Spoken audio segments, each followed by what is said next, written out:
আসসালামু আলাইকুম, আশা করি সবাই ভালো আছেন। তো আজকে কিন্তু ইলিশ মাছের রেসিপি দেখাবো। ইলিশ মাছ খেতে কিন্তু এমনিই খুব মজাদার, আরও বেশি মজাদার হতে আজকের এই রেসিপিটা সেরা রেসিপি হবে। তো চলুন কীভাবে রান্না করি। তো দেখুন এখানে কিন্তু বেশি করে পেঁয়াজ কেটে নেওয়া হয়েছে কুচি কুচি করে। তো দেখতে পাচ্ছেন পেঁয়াজগুলো কেটে নেওয়া হয়েছে এখানে। আর এখন চুলায় কিন্তু কড়াই দিয়েছি, আর কড়াইটা গরম হওয়ার পরে কিন্তু এখানে তেল দিয়েছি পরিমাণ মতো। আর এখন এখানে পেঁয়াজ কুচিটা দিয়ে দেব তেলটা গরম হয়ে গেলেই। তো দেখুন তেলটা গরম হয়ে যাওয়ার পরে কিন্তু এখানে পেঁয়াজ কুচিটা দিয়েছি। আশা করছি আজকের রেসিপিটা আপনাদের কাছে খুবই ভালো লাগবে, আর ভালো লেগে থাকলে অবশ্যই লাইক করবেন। তো এখন এই যে পেঁয়াজটা দেখতে পাচ্ছেন, এই পেঁয়াজটাকে কিন্তু ভালো করে ভেজে নিতে হবে। তো দেখুন একটু সময় নিয়ে এই পেঁয়াজটাকে ভেজে নিচ্ছি। ভালো করে পেঁয়াজটাকে ভেজে নিতে হবে।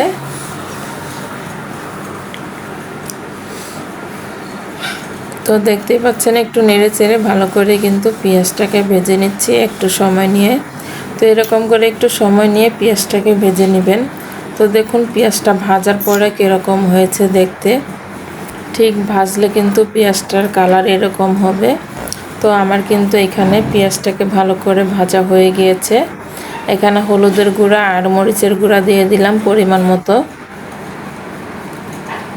এখন এখানে রসুন বাটা আর হলো জিরা বাটা আর কাঁচামরিচ কেটে দিয়েছি। এখন একটু নেড়ে চেড়ে ভালো করে মিশিয়ে নিব। আর এখানে অল্প একটু পানি দিয়ে দিয়েছি মশলাটাকে ভালো করে কষিয়ে নেওয়ার জন্য। তো মশলাটাকে ভালো করে কষাবেন। আর এখানে স্বাদ মতো লবণ দিয়ে দিলাম একসাথে। এখন ভালো করে মিশিয়ে আমি কিন্তু ভালো করে কষিয়ে নিচ্ছি।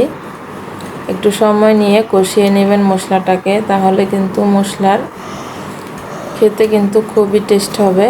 আর এই যে দেখুন এখানে ভালো করে মশলাটাকে কষিয়ে নেওয়া হচ্ছে, একটু পরপরই নেড়ে চেড়ে এরকম করে নেড়ে চেড়ে ভালো করে মশলাটাকে কষিয়ে নিতে হবে। আর এই মাছের রেসিপিটা খেতে কিন্তু খুবই মজাদার। বাসায় রান্না করে না খেলে কিন্তু বুঝতে পারবেন না কতটা টেস্ট হয়েছে। এখানে কিন্তু মশলাটাকে ভালো করে কষিয়ে নেওয়ার পরে এখানে ইলিশ মাছ দুটো দিয়ে দিলাম। এখন ইলিশ মাছটার সাথে ভালো করে নেড়ে চেড়ে মিশিয়ে নিচ্ছি মশলাটার সাথে। তো এরকম করে নেড়ে চেড়ে ভালো করে মশলাটার সাথে মিশিয়ে নিতে হবে ইলিশ মাছটাকে। ইলিশ মাছ কখনো এইভাবে রান্না করে না খেলে কিন্তু একবার হলো রান্না করে খেয়ে দেখবেন, খেতে কিন্তু খুবই মজাদার হবে। আর এখানে অল্প একটু পানি দিয়ে দিচ্ছি।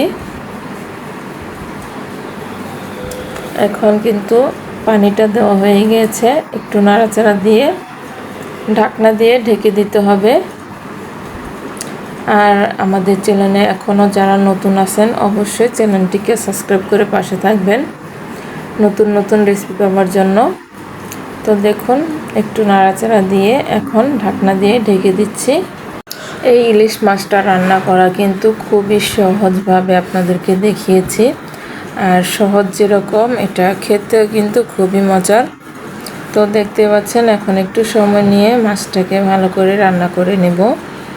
আর এই যে এখানে দেখুন আমি কিন্তু লেবু পাতা নিয়েছি গাছ থেকে। তো লেবু পাতাগুলোকে ভালো করে ধুয়ে নিয়েছি, ধুয়ে নেওয়ার পরে পাতাগুলো ছিঁড়ে নিচ্ছি। তো এই লেবু পাতাটা ছিঁড়ে নিচ্ছি হাত দিয়ে। আর এই লেবু পাতার যে একটা মাঝখানে যে শির ছিল সেই শিরটাকে ফেলে দিলাম। আর এই যে এই লেবু পাতাটা দিলে কিন্তু টেস্টটা আরও সুন্দর লাগে, আর এটার ঘ্রাণটাও অন্যরকম হয়। তো আপনারা চেষ্টা করবেন লেবু পাতাটা দেওয়ার জন্য। আর যদি না দিতে পারেন তাও কোনো সমস্যা নাই, এমনিতে ইলিশ মাছ খুব খেতে মজাদার। তো দেখুন এখন ইলিশ মাছের যে কাঁটাটা আছে মাঝখানের কাঁটাটা, সেই কাঁটাটা কিন্তু ফেলে দিব। তো মাছটাকে ছাড়িয়ে নিচ্ছি, আর মাঝখানের যে কাঁটাটা আছে সেই কাঁটাটা আমরা কিন্তু ফেলে দিব। তো তো দেখতে পাচ্ছেন কুরসুন দিয়ে কিন্তু মাছটাকে ছাড়িয়ে নেওয়া হচ্ছে।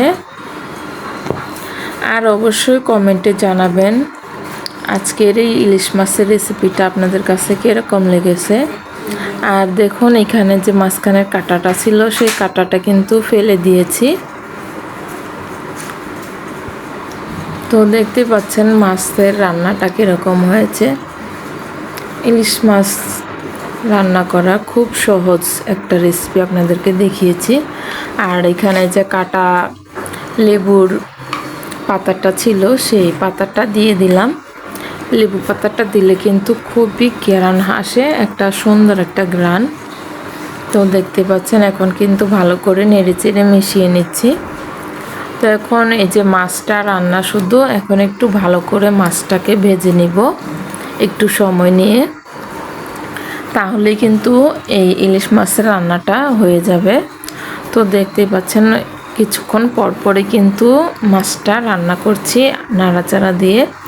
নাড়াচাড়া দিতে হবে, না হলে কিন্তু নিচ দিয়ে পুড়ে যাওয়ার সম্ভাবনা আছে। তো এরকম করে কিন্তু নেড়েচেড়ে একটু মাছটাকে ভালো করে ভেজে নিব।